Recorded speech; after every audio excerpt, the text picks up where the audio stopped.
श्री गोपाळ कृष्ण भगवान की जय। लीळा नंबर 80। औसाच्या गुरुवरून पवन सिद्धीचे निरूपण। सर्वज्ञ देवळाच्या पश्चिमेला गंगेकडे फिरायला गेले। सोबत औसा होती। सर्वज्ञ गंगेत सहज घाईत गेले। औसा धावत गेली। औसा म्हणाली, हळू चला जी स्वामी जगन्नाथा, श्वासोश्वास रोखला जाईल।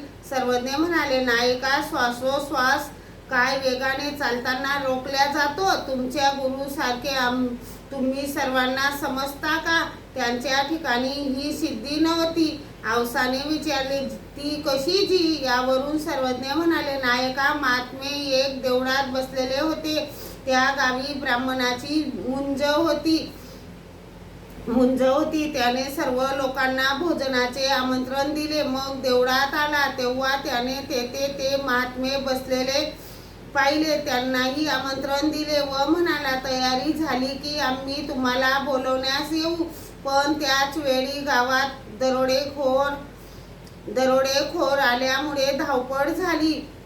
सर्व लोक पळून गेले। ते परत आलेच नाहीत। त्यामुळे ते गाव ओस झाले। तेव्हा महात्म्यानेही दार लावले, काष्टी लावली तथा समाधी लावली। त्यानंतर बऱ्याच वर्षांनी ते गाव पुन्हा वसले। ज्याची मुंज होती तो त्यावेळी म्हातारा झाला होता। एवढ्या कालखंडात त्या देवळावर मातीचे टेकाडे झाले। त्याने म्हटले, माझी मुंज झाली त्यावेळी ह्या जागी तर देऊळ होते। खणले तेव्हा खरंच देऊळ निघाले। देवळावर मातीचे टेकाडे झाले। त्याने म्हटले, माझी मुंज झाली त्यावेळी ह्या जागी तर देऊळ होते। खणले तेव्हा खरंच देऊळ निघाले। दार उघडले आणि पाहतात तर ते महात्मे तेथे तसेच बसलेले होते। मग त्यांना समाधीतून सावध केले। मग त्या महात्म्यांनी विचारले, का हो, मुंज होऊन जेवणाची तयारी झाली का?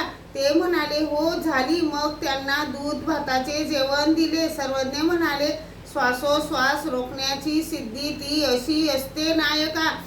औसा म्हणाली, हे मला माहीत नव्हते जी स्वामी जगन्नाथा। श्री गोपाळ कृष्ण भगवान की जय।